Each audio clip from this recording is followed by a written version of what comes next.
For 50 years, the world told a story about Filipino women. Caregivers, domestic workers, sacrificial heroes sending money home. The world called them humble. The world called them grateful. The world called them replaceable. In 2026, that story is dead. Because while the world was busy underestimating them, Filipino women did something so calculated, so precise, and so devastating to the old power structure that economists are only now beginning to understand what happened. They didn't ask for a seat at the table, they built the table, and then they charged rent. Today, we reveal the 8 industries where Filipino women don't just participate in global power, they are the power. And number 1, it's a silent takeover so complete that 3 of the world's largest corporations have quietly rewritten their succession plans because of it. Stay until the end, because what you're about to hear will permanently change how you see the woman next to you. Number 8. Global Household Wealth Management. Let's start with a number nobody talks about. Filipino women control an estimated $28 billion in annual household financial decisions across the United States, Canada, Australia, and the Middle East. Not household spending, household wealth management, investments, insurance, real estate, education funds. Why? Because in Filipino culture, the woman has always been the ila ng tahanan, the light of the home. But in 2026, that light has a portfolio. A 2025 study by the Asian Development Bank found that Filipino women in diaspora communities have a 73% higher rate of investment account ownership compared to their male counterparts in the same income bracket. They save more, they invest earlier, they diversify smarter. And here's where it gets strategic. Filipino women are now the primary financial decision makers in an estimated 2.1 million households across the English-speaking world. That's not a demographic, that's a market force. Financial institutions from JP Morgan to HSBC have launched dedicated Filipino women's wealth programs, not out of charity, but because they ran the numbers and realized they were losing billions by ignoring the woman who actually decides where the family money goes. We were never just sending money home, we were quietly becoming the most financially disciplined demographic on the planet. Number 7. International Healthcare Administration. Here's the crisis nobody in the healthcare industry will say out loud. Hospitals in the United Kingdom, United States, Canada, and the Gulf are not just short on nurses, they are short on the people who run nursing operations. The directors, the administrators, the department heads who decide how resources are allocated when systems are overwhelmed.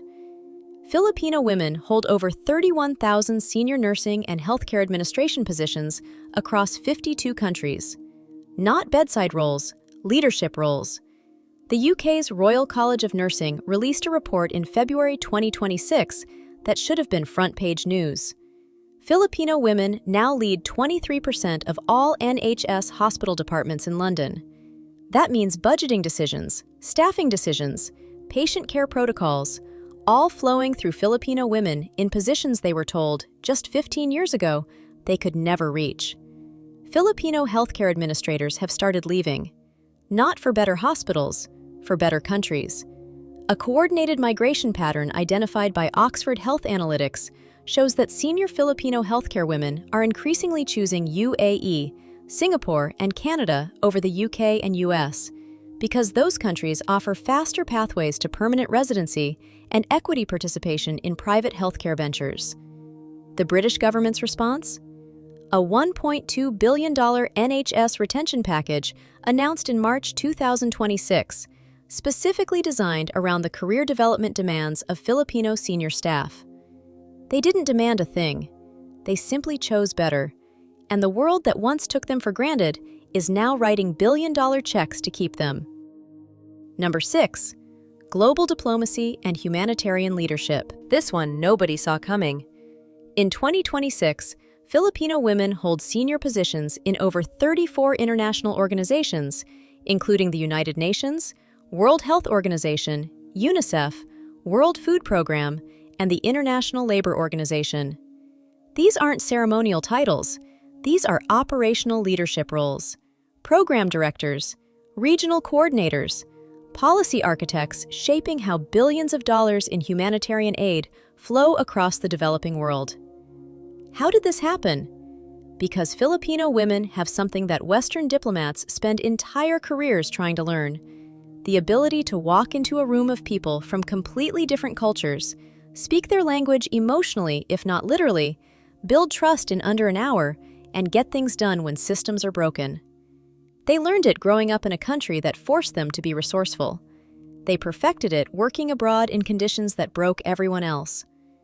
The United Nations Development Program published an internal assessment in late 2025, noting that Filipino women field coordinators consistently outperform peers in crisis response, community integration, and program delivery metrics across Sub-Saharan Africa, Southeast Asia, and the Middle East. And now they're moving up. The Filipino International Leadership Pipeline, launched in 2025, is fast-tracking 1,200 Filipino women into senior UN and NGO positions by 2028. Not as a diversity initiative, as a performance strategy.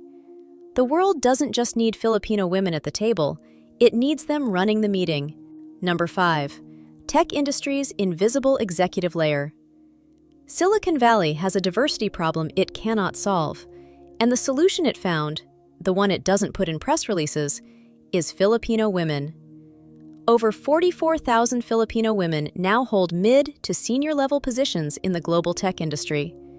In product management, UX architecture, data analytics, and operations leadership at companies including Google, Meta, Amazon, Accenture, and IBM.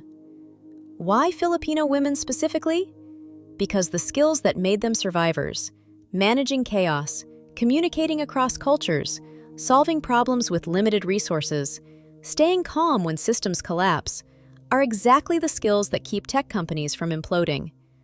A leaked internal survey from a Fortune 100 tech firm in early 2026 found that teams led by Filipino women had 34% lower turnover, 28% higher project completion rates, and significantly higher client satisfaction scores than the company average.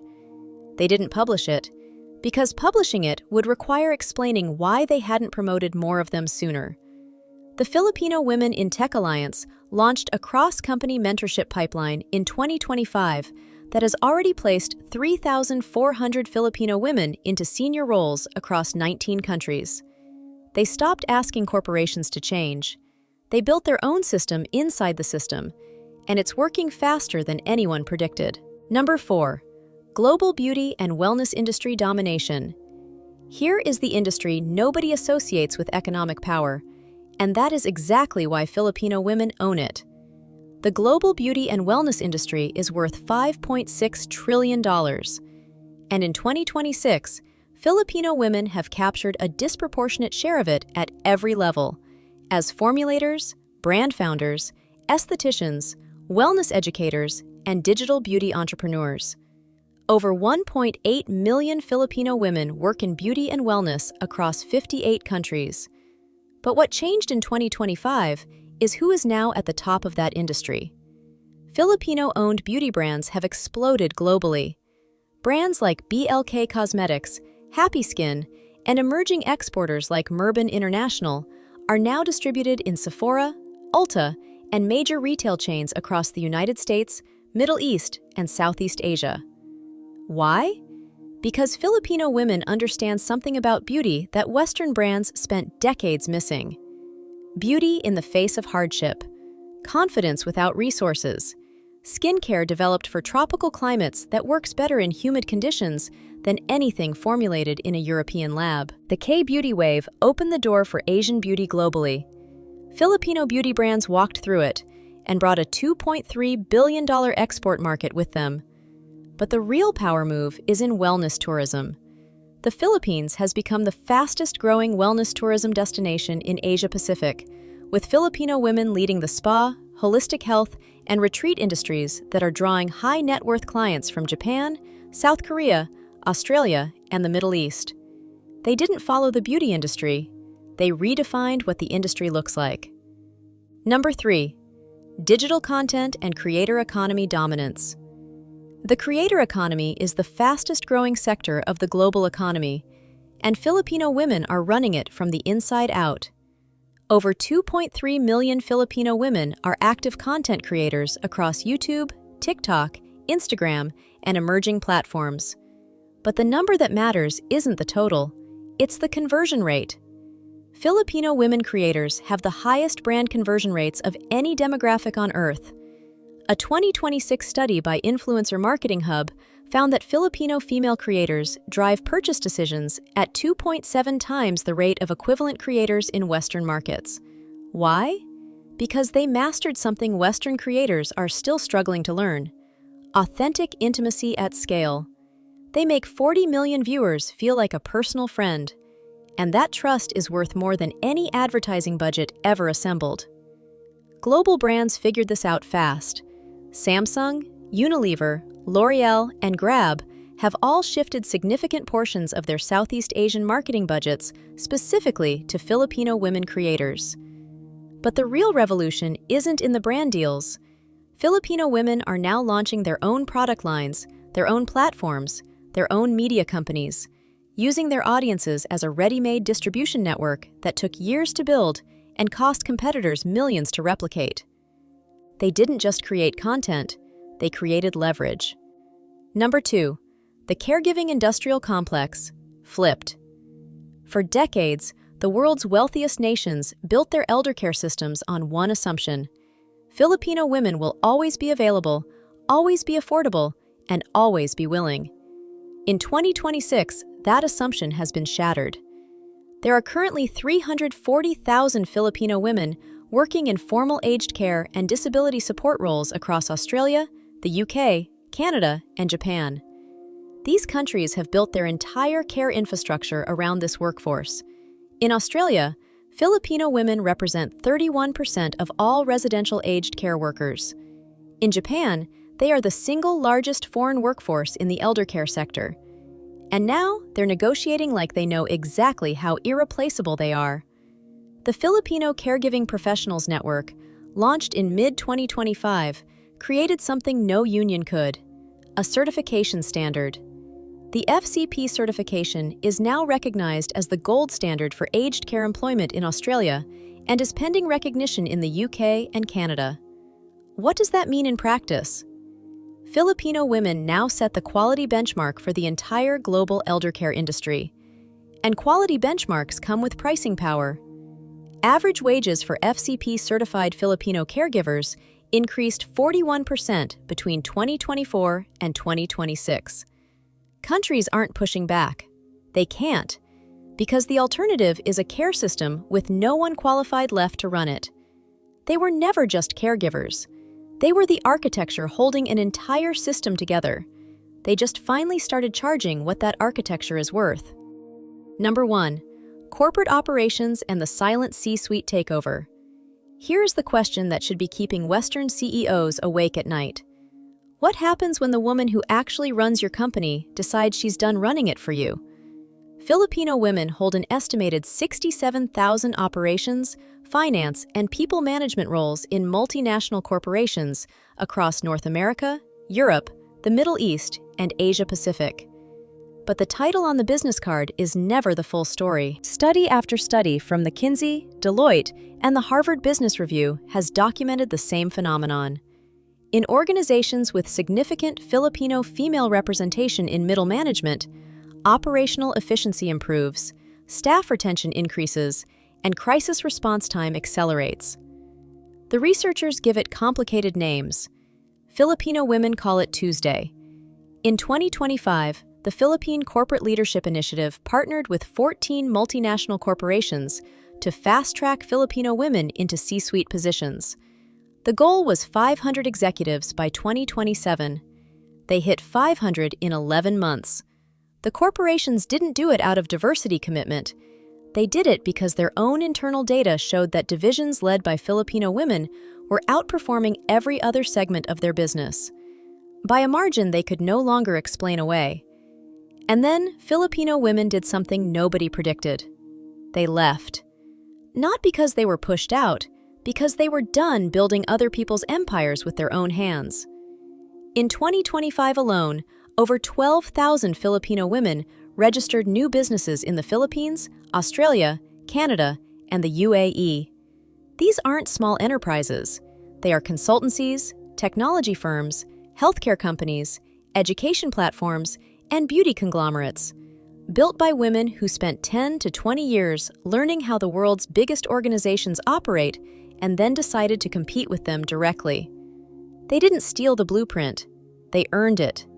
Legally, brilliantly, patiently.